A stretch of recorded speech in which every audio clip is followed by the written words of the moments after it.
बोलिए प्रभु श्री रामचंद्र जी की जय। जय श्री राम। राम राम।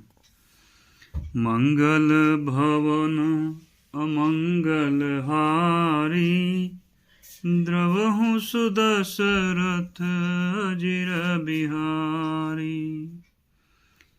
कीन्ही प्रश्न जहि भांति भवानी, जहि विधि शंकर कहा बखानी। सो सब हेतु कहब मैं गाई, कथा प्रबंध विचित्र बनाई। जिस प्रकार श्री पार्वती जी ने श्री शिव जी से प्रश्न किया और जिस प्रकार से श्री शिव जी ने विस्तार से उसका उत्तर कहा, वह सब कारण मैं विचित्र कथा की रचना करके गाकर कहूँगा। जहीं यह कथा सुनी नहीं होई, जनिया चरजु कर सुनी सोई। कथा अलौकिक सुनहि जे ज्ञानी, नहीं आचरजु करहि यस जानी। राम कथा के मिति जग नाही, असि प्रतीति तिन्हके मन माही।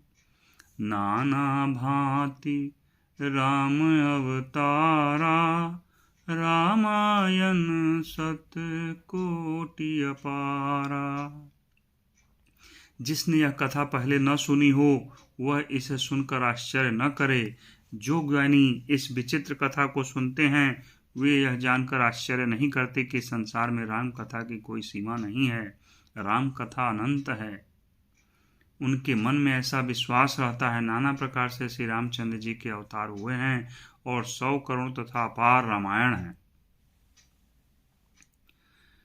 कल्प भेद हरि चरित सुहाए, भांति अनेक मुनि सन गाए।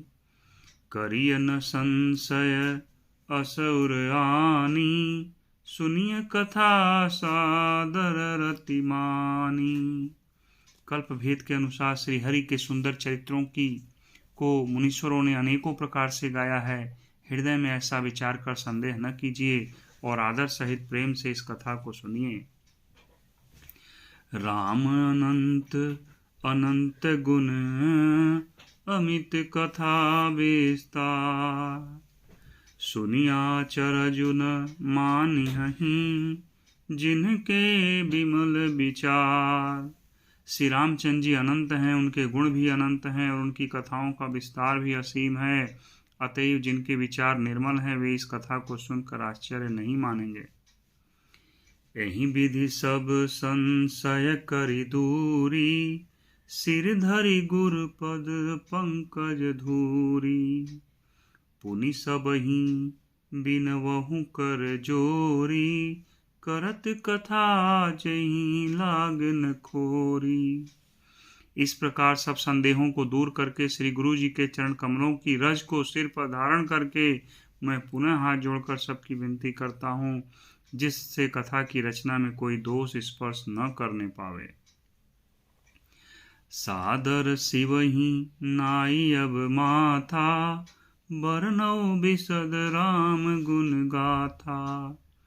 संबत 1631, करहु कथा हरि पद धरि सीसा। अब मैं आदर पूर्वक श्री शिव जी को सिर नवाकर श्री रामचंद्र जी के गुणों की निर्मल कथा कहता हूँ। श्री हरि के चरणों पर सिर रखकर संवत 1631 में इस कथा का आरंभ करता हूँ।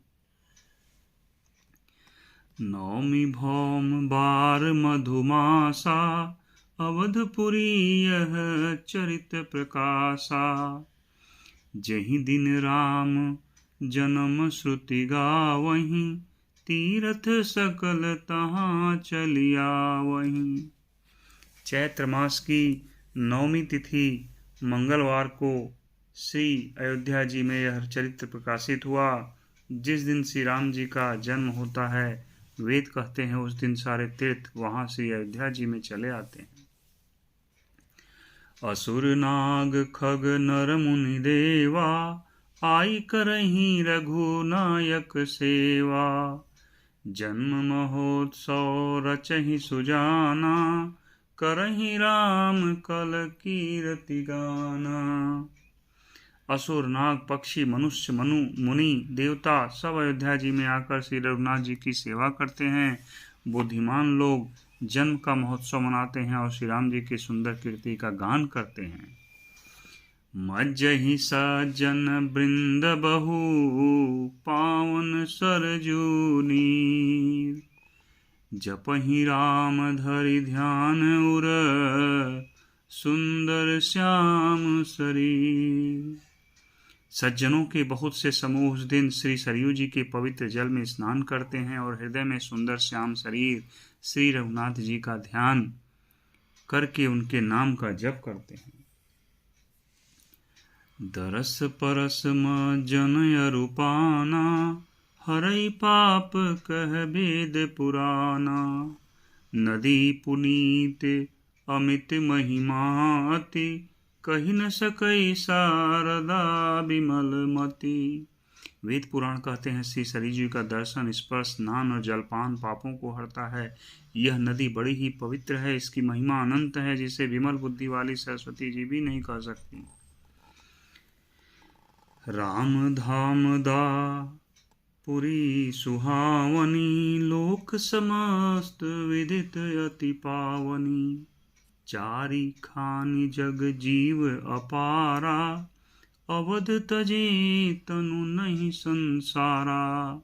यह शोभायमान अयोध्यापुरी श्री रामचंद्र जी के परम धाम की देने वाली है, सब लोकों में प्रसिद्ध है, अत्यंत पवित्र है। जगत में चार खानी, चार प्रकार के अत्यंत जीव हैं। इनमें से जो कोई भी अयोध्या जी में शरीर छोड़ते हैं वे फिर संसार में नहीं आते हैं, जन्म मृत्यु के चक्कर से छूटकर भगवान के परम धाम में निवास करते हैं। सब विधि पुरी मनोहर जानी, सकल सिद्ध प्रद मंगल खानी। विमल कथा कर कीन आरंभा, सुनत न साही काम मद दम्भा। इस अयोध्यापुरी को सब प्रकार से मनोहर, सब सिद्धियों के देने वाली तथा कल्याण की खान समझकर मैंने इस निर्मल कथा का आरंभ किया, जिसके सुनने से काम, मद और दंभ नष्ट हो जाते हैं। रामचरित मानस यही नामा, सुनत श्रवण पाई विश्रामा। मन करि विषय अनल बन जरई, होई सुखी जो एहि सर परई। इसका नाम रामचरितमानस है, जिसके कानों से सुनते ही शांति मिलती है। मन रूपी हाथी विषय रूपी दावानल में जल रहा है, वह यदि इस रामचरितमानस रूपी सरोवर में आ पड़े तो सुखी हो जाए। रामचरितमानस मुनि भावन, बिरचेउ शंभु सुहावन पावन। त्रिविध दोष दुख दारिद दावन, कलि कुचाल कुलि कलुष नसावन। यह रामचरितमानस मुनियों का प्रिय है। इस सुहावनी और पवित्र मानस की शिव जी ने रचना की है। यह तीनों प्रकार के दोषों, दुखों और दरिद्रता को तथा कलयुग की कुचालों और सब पापों का नाश करने वाला है। रचि महेश निज मानस राखा, पाई सुषम शिवा शिव सन भाषा। ताते रामचरितमानस बर, धरऊ नाम ही हरिहर सिहर। श्री महादेव जी ने इसको रचकर अपने मन में रखा था। सुअवसर पाकर पार्वती जी से कहा। इसी से शिव जी ने अब इसको अपने हृदय में देखकर प्रसन्न होकर इसका सुंदर रामचरितमानस नाम रखा। कहु कथा सोई सुखद सुहाई, सादर सुनो सुजन मन लाई। मैं उसी सुख देने वाली सुहावनी राम कथा को कहता हूँ। हे सज्जनों, आदर पूर्वक मन लगाकर इसे सुनिए। जस मानस जही विधि भयऊ, जग प्रचार जही हेतु। अब सोई कहूँ प्रसंग सब, सुमिरी उमा वृषकेतु। यह रामचरितमानस जैसा है, जिस प्रकार बना है, जिस हेतु से जगत में इसका प्रचार हुआ, अब वही सब कथा मैं श्री उमा महेश्वर का स्मरण करके कहना चाहता हूँ। मंगल भवन अमंगल हारी, द्रवहु सुदशरथ अजिर बिहारी। बोलो श्यावर रामचंद्र की जय। जय श्री राम, हर हर महादेव।